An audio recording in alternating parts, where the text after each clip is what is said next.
au plus profond du désert du Negev. Là où les précipitations annuelles atteignent à peine 3 pouces et où les températures estivales franchissent fréquemment les 104 degrés Fahrenheit, une civilisation a prospéré pendant 6 siècles. Il n'avait ni rivière, ni aqueduc, ni précipitations dignes d'être mesurées. Et pourtant, les Nabatéens pratiquaient l'agriculture avec succès. Ils entretenaient des fontaines et disposaient d'écueils d'eau courante sculptés directement dans les falaises de grès. Lorsque l'archéologue Michael Venari a fouillé leurs ruines en 1959, les calculs hydrologiques ne correspondaient tout simplement pas. Les citernes étaient trop petites, les puits trop peu profonds et les précipitations bien trop rares. Puis il a regardé les rochers. Éparpillés sur les collines, selon des schémas bien trop délibérés pour être naturels, se trouvaient des milliers de pierres disposées en de longues rangées inclinées, se déversant vers de petites dépressions dans le sol. Chaque matin avant le lever du soleil, ces rochers étaient mouillés. Pas seulement humides, mais mouillés, dégoulinant dans les zones racinaires de cultures qui n'auraient jamais dû survivre dans un désert. Ce n'était pas de la magie. C'était de la physique atmosphérique. Il s'agissait d'un système de collecte d'eau ne nécessitant rien d'autre que de la pierre, de la géométrie et l'air froid de la nuit. Si efficace que les ingénieurs en irrigation moderne ont dépensé des milliards pour tenter de le reproduire et n'ont toujours pas égalé son coût par litre. La connaissance n'a jamais disparu. Elle a été documentée, étudiée et publiée. Pourtant, elle n'est jamais apparue une seule fois dans un guide de jardinage grand public.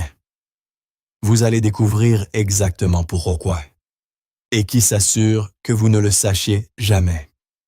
Parlons d'argent, car c'est toujours là que se cache la vérité. Le marché mondial de l'irrigation a été évalué à 26 milliards de dollars en 2023, selon Markets and Markets, et il devrait atteindre 37 milliards de dollars d'ici. Ce n'est pas une industrie qui vous vend de l'eau. C'est une industrie qui vous vend de la dépendance.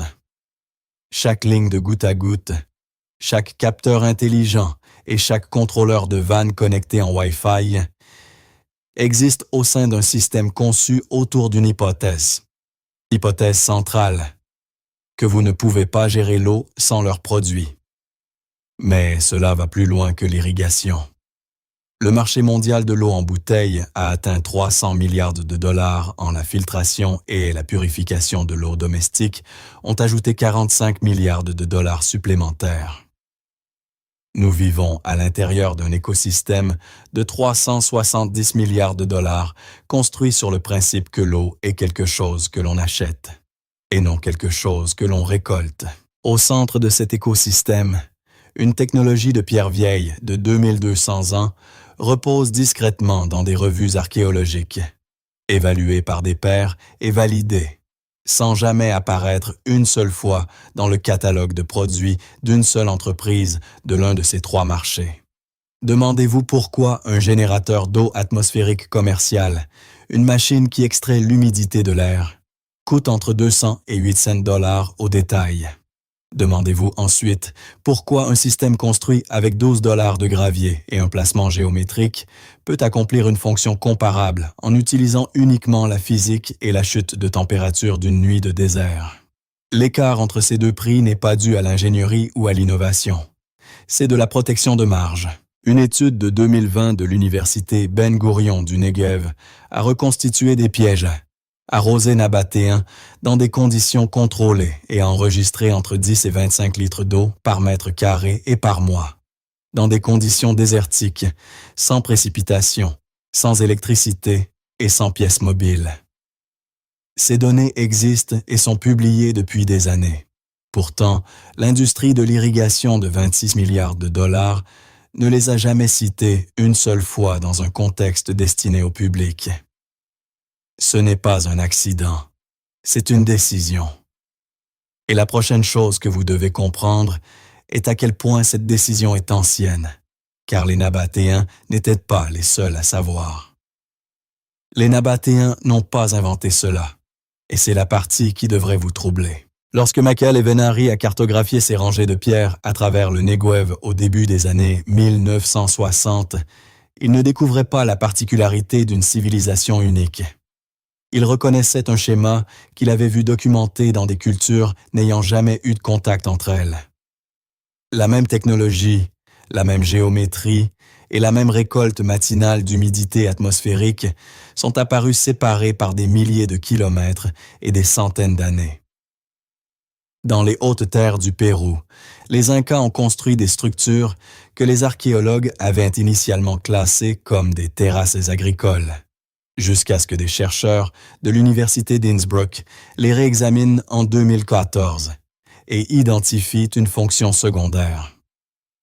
Les surfaces de pierre étaient orientées et texturées spécifiquement pour maximiser la condensation nocturne, canalisant la rosée collectée vers des citernes souterraines qui alimentaient les réseaux d'irrigation pendant la saison sèche. Les Incas appelaient le brouillard porteur d'humidité qui arrivait du Pacifique la Keanza Garua. Ils ne se contentaient pas de l'observer. Ils concevaient en fonction de lui. Au Maroc, les communautés berbères des montagnes de l'Anti-Atlas ont entretenu des systèmes de collecte de brouillard utilisant des brise-vents en pierre empilés pendant des siècles, avant que les administrateurs coloniaux français ne les documentent en 1923 et ne les ignorent aussitôt au profit de la promotion d'infrastructures d'irrigation par pompage importé. Sur les îles Canaries, le peuple autochtone Guanche récoltait la rosée des forêts de lauriers en utilisant des canaux de pierre taillés si précisément que les conquistadors espagnols, arrivés au XVe siècle, ont initialement cru qu'il s'agissait des ruines d'une civilisation antérieure plus avancée. Ce n'étaient pas des ruines, c'était une infrastructure fonctionnelle. Chacun de ces systèmes a été étudié, documenté et classé. Le CSIRO en Australie a publié des analyses comparatives de la collecte passive de rosée à travers les cultures autochtones en l'Organisation des Nations Unies. Pour l'alimentation et l'agriculture, a fait référence à l'agriculture de ruissellement nabatéenne dans un bulletin technique de Rien n'a bougé. Rien n'est devenu un produit ou un programme d'enseignement. Il y a un moment dans l'histoire de chaque technologie étouffée où l'on peut identifier l'embranchement, le point où la connaissance devient soit accessible, soit archivée. Pour la récolte de la rosée, cet embranchement est apparu vers le milieu du XXe siècle, précisément au moment où l'industrie moderne de l'irrigation se consolidait. Un timing opportun. Et la science qui explique exactement pourquoi ces systèmes de pierre fonctionnent est encore plus remarquable que l'histoire. Pour comprendre pourquoi un tas de pierres peut extraire de l'eau de l'air sec, il faut revenir à l'un des principes les plus fondamentaux de la physique atmosphérique, qui commence par ce qu'on appelle le point de rosée. Chaque mètre cube d'air transporte de la vapeur de ciseaux invisibles. Il ne s'agit pas d'une métaphore ou d'une vague analogie. C'est littéralement de l'eau, suspendue sous forme gazeuse, attendant une surface suffisamment froide pour déclencher une transition de phase. Dès qu'une surface descend en dessous de la température du point de rosée, cette vapeur ne s'accumule pas lentement. Elle se fixe. Elle se condense en eau liquide au contact, de la même manière qu'un verre froid transpire par un après-midi humide. Sauf que dans ce cas, vous concevez ce processus délibérément, à grande échelle, en n'utilisant rien d'autre que la masse thermique et la géométrie de surface. Voici le mécanisme en termes précis. Pendant la journée, les roches absorbent le rayonnement solaire et stockent la chaleur dans leur masse. Une propriété mesurée en tant que masse thermique, quantifiée par la capacité thermique massique. Le calcaire, la pierre la plus couramment trouvée sur les sites de construction nabatéens, a une capacité thermique massique d'environ 0,84 kJ par kilogramme Kelvin. La nuit, à mesure que la température de l'air ambiant chute, la roche libère cette chaleur stockée par un processus appelé émission radiative à ondes longues. Elle rayonne de l'énergie vers le ciel. Dans des conditions de nuit claire avec une faible couverture nuageuse, Ce refroidissement radiatif peut faire descendre les températures de surface de 5 à 8 degrés Celsius en dessous de la température de l'air ambiant. Cet écart, ce différentiel de 5 à 8 degrés, est le moteur. Si le point de rosée ambiant se situe n'importe où dans cette plage, la condensation commence sur la surface de la roche et ne s'arrête pas tant que le soleil ne se lève pas et n'inverse pas le gradient thermique. Mais la température de surface ne suffit pas à elle seule à expliquer la pleine efficacité du système nabatéen. Une étude de 2018, publiée dans le Journal of Arid Environments, a identifié une seconde variable que la plupart des ingénieurs modernes négligent totalement: la microporosité de surface. Le calcaire et le basalte, les deux principaux types de pierres utilisés sur les sites de pièges à rosée nabatéens, présentant des textures de surface microscopiques qui augmentent considérablement la surface effective, la surface réelle disponible pour le contact de condensation, d'un facteur allant jusqu'à 3,4 par rapport à une surface lisse de dimensions identiques. C'est pourquoi une pierre des champs brute surpasse une dalle de granit poli de même taille. C'est aussi pourquoi les générateurs d'eau atmosphérique commerciaux, qui utilisent des serpentins de condensation en métal lisse, sont fondamentalement moins efficaces par dollar de surface qu'une roche correctement choisie extraite du sol. La géométrie amplifie le tout. Lorsque les pierres sont disposées en une rangée inclinée, selon un angle compris entre 15 et 20 degrés par rapport à l'horizontale, les gouttelettes collectées ne se réévaporent pas au lever du soleil. Elles suivent de la gravité vers la dépression de collecte avant que l'inversion thermique ne puisse les récupérer. Le groupe de recherche sur la condensation passive de l'ETH Zurich, dans une étude comparative de 2019, a mesuré une amélioration de 40% du rendement en éau nocturne simplement en ajustant l'angle de la surface du collecteur de plat à 17 degrés. 40%, juste en inclinant une pierre. Ce que vous voyez n'est pas une technologie folklorique. Il s'agit d'un système d'optimisation multivariable. Masse thermique, émissivité de surface, microporosité et géométrie de drainage, fonctionnant en parallèle, de manière passive, chaque nuit, ne nécessitant aucun apport d'énergie et aucun entretien au-delà de la pose initiale des pierres. La physique est comprise depuis le 19e siècle, et les preuves archéologiques sont documentées depuis les années, et pourtant, nous en sommes là. Mais avant d'apprendre à construire cela, il y a quelque chose d'important que ce système ne peut pas faire. Et vous méritez de le savoir avant de vous engager. L'honnêteté est primordiale ici, car la crédibilité est la seule monnaie qui vaille la peine d'être protégée. Le piège à rosée.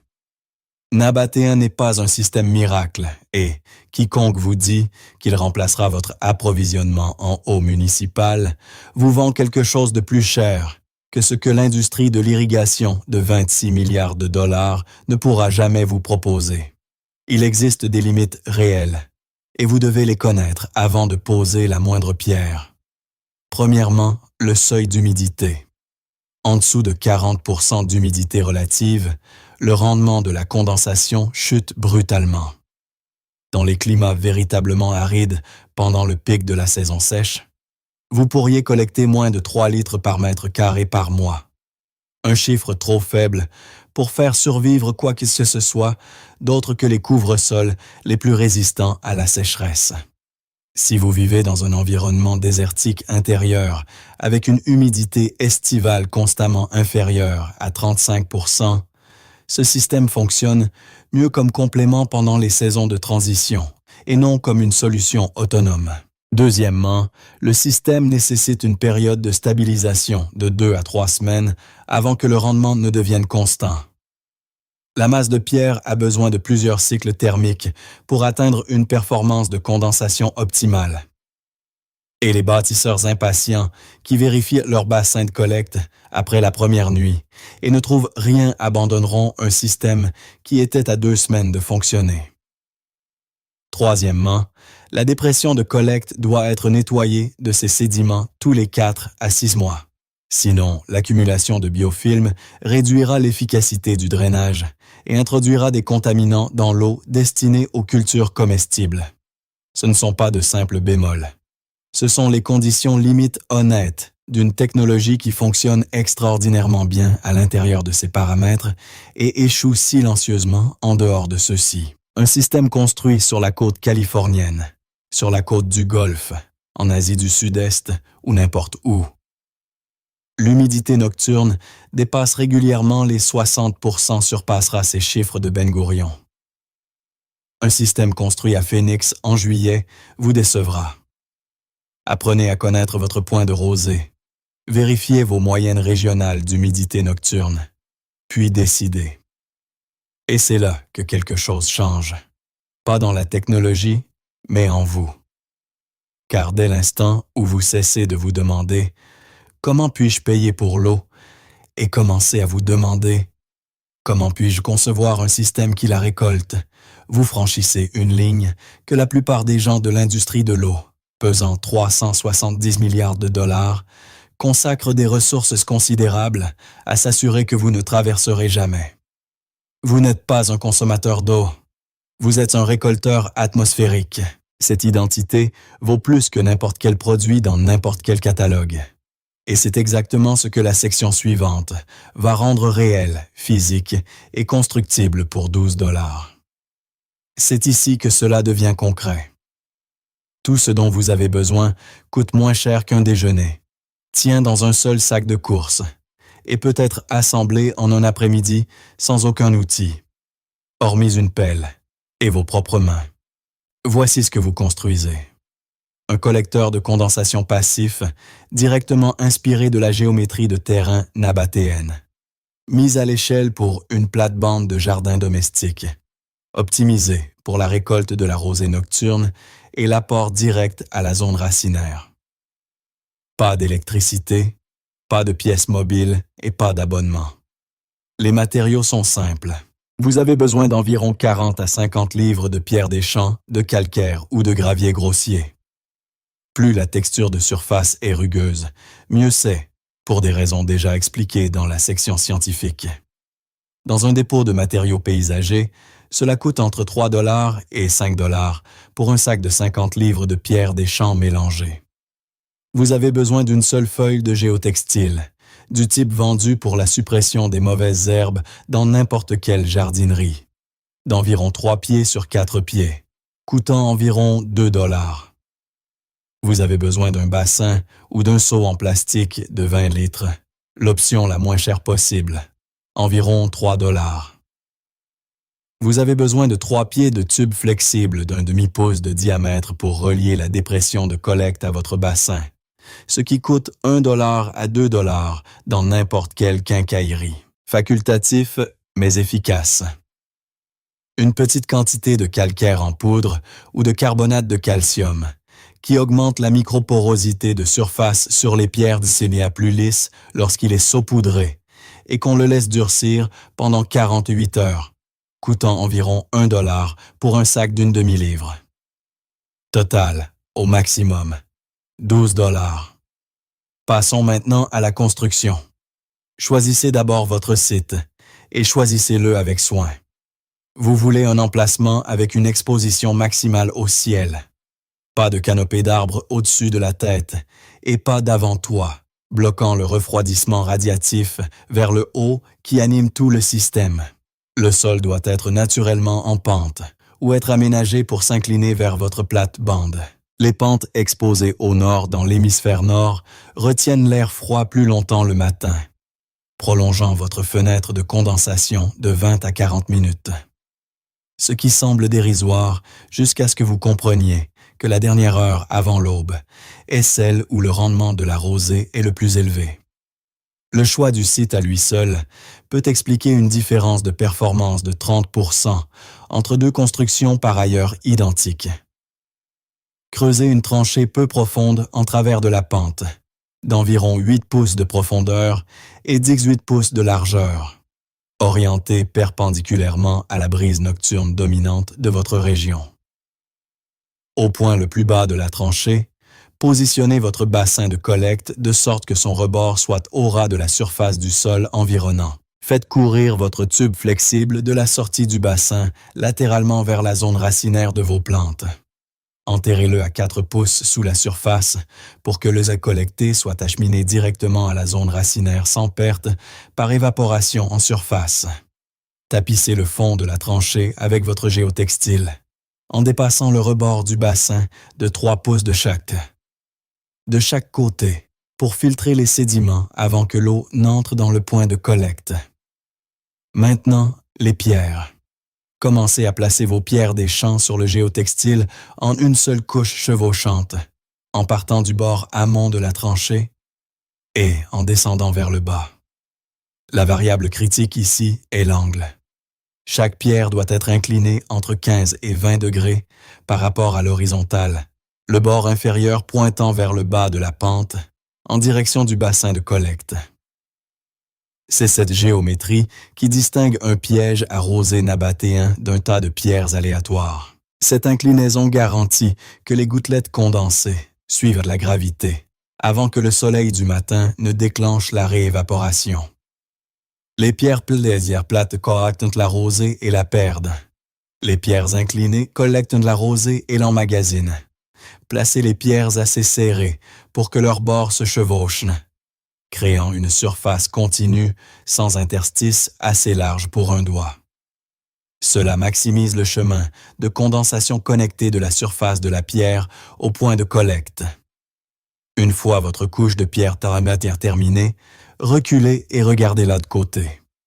Ce que vous devriez voir est une rampe douce de pierre brute, inclinée vers un bassin encastré, alimentant un tube de distribution enterré qui se termine au niveau de votre zone racinaire. Ce que vous avez construit est une machine. Elle n'a ni interrupteur, ni batterie, ni application. Elle fonctionnera chaque nuit pour le reste de sa vie fonctionnelle. Laquelle, étant donné que des exemples nabatéens tirent l'humidité de l'air du désert depuis 2000 ans, n'est pas une courte durée. Arrosez vos plantes manuellement pendant les 2 à 3 premières semaines, le temps que le système se stabilise. Puis, un matin, vérifiez votre bassin avant le lever du soleil. Si votre taux d'humidité nocturne était supérieur à 55% et que votre ciel était dégagé, vous trouverez de l'eau. Pas une trace, pas une pellicule, mais de l'eau. Zone. Le construire n'est que le début. L'optimiser est l'étape où le système passe de fonctionnel à remarquable. Le réglage au levier le plus élevé que vous puissiez effectuer après votre construction initiale ne coûte rien et prend 30 secondes. Et presque personne ne le fait parce que cela nécessite de penser à son jardin à 3 heures du matin plutôt qu'à 9 heures un samedi. La formation de rosée n'est pas uniforme tout au long de la nuit. Elle suit une courbe. Dans les premières heures après le coucher du soleil, le refroidissement radiatif commence. Mais les températures de surface n'ont pas encore chuté suffisamment en dessous du point de rosée pour déclencher une condensation significative. Le rendement pendant cette fenêtre est modeste. Entre environ 1 heure et 5 heures du matin, selon votre latitude et la saison, le différentiel thermique culmine. C'est à ce moment que vos pierres sont les plus froides par rapport à l'air et c'est à ce moment que le système produit à son taux maximum. Ce que cela signifie concrètement, c'est que toute obstruction à l'exposition radiative du ciel pendant ces heures, une bâche que vous avez jetée sur le jardin pour le protéger du gel, une branche qui a poussé dans la ligne de mire pendant l'été, ou même un banc de brouillard matinal dense qui arrive tôt, réduira votre rendement plus que n'importe quelle autre variable unique. Arpentez votre site à 2 heures du matin une fois. Juste une fois. Vous verrez des choses sur votre microclimat qu'aucune inspection diurne ne révélera jamais. La sélection des pierres s'accentue avec le temps d'une manière que la construction initiale ne rend pas évidente. La pierre de champ et le calcaire rugueux fonctionnent bien dès le premier jour. Mais si vous avez accès au basalte vésiculaire, la roche volcanique poreuse que l'on trouve dans tout le sud-ouest américain, à Hawaï et dans de vastes parties de l'Afrique de l'Est, Remplacez-en au moins la moitié de votre masse de pierre. Sa microporosité de surface est naturellement 40 à 60% plus élevée que celle du calcaire. Et les chercheurs de l'Université de Tel Aviv, mesurant le rendement de condensation selon les types de pierres en 2021, ont découvert que le basalte vésiculaire surpassait la pierre de rivière lisse de 52% dans des conditions identiques. Vous n'empilez pas seulement des roches. Vous sélectionnez une surface de condensation par poignée. La mise à l'échelle est linéaire et additive. Une deuxième tranchée parallèle à la première, positionnée 24 pouces plus haut sur la pente, ne concurrence pas l'original. Elle l'alimente, car la condensation de la rangée supérieure migre vers le bas et s'accumule au point de collecte.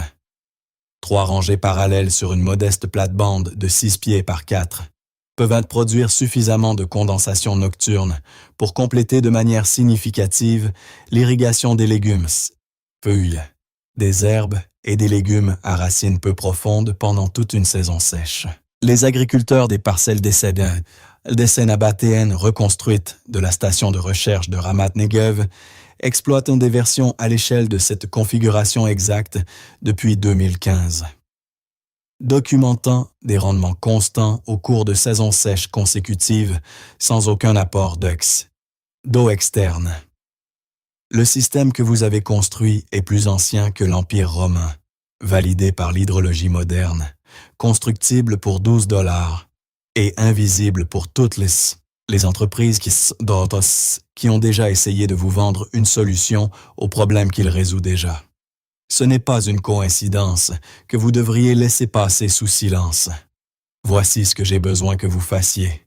Et je veux être direct sur le pourquoi. Non pas parce que cette chaîne a besoin de chiffres, mais parce que les informations contenues dans cette vidéo existent dans des revues académiques que 99% de la population n'ouvrira jamais, décrites dans un langage technique conçu pour les maintenir à l'intérieur des institutions et hors des jardins familiaux. Chaque fois que vous partagez cette vidéo, vous ne boostez pas un algorithme. Vous éloignez une connaissance occultée des archives pour la rapprocher d'une personne et d'un jardin qui s'arrose tout seul. C'est un acte de résistance, et il s'amplifie de la même manière que le piège arrosé. Lentement, silencieusement, puis tout d'un coup. L'industrie de l'irrigation de 26 milliards de dollars, le marché de l'eau en bouteille de 300 milliards de dollars et l'écosystème de la filtration domestique de 45 milliards de dollars n'ont pas besoin de votre colère. Ils n'ont besoin que de votre dépendance. Dès l'instant où vous construisez ce que cette vidéo décrit, vous vous êtes retiré de ce système d'une manière modeste, mais irréversible. Et ce sont ces petits retraits irréversibles, effectués par suffisamment de personnes, qui font que les industries bâties sur l'impuissance fabriquée finissent par perdre leur emprise. Construisez-le, documentez-le, et montrez-le à quelqu'un qui a un jardin et une facture d'eau et aucune idée que la solution repose dans les archives archéologiques depuis 200 avant Jésus-Christ. C'est tout ce que je demande. Et si vous voulez aller plus loin, la prochaine vidéo de cette série dévoile la technique d'amendement du sol que les légions romaines utilisaient pour transformer les terres agricoles épuisées sur 3 continents. Une méthode si efficace que 2 grosses entreprises agrochimiques distinctes ont discrètement breveté des versions synthétiques de celle-ci dans les années 1990. Et vous la revendent maintenant pour $40 le sac.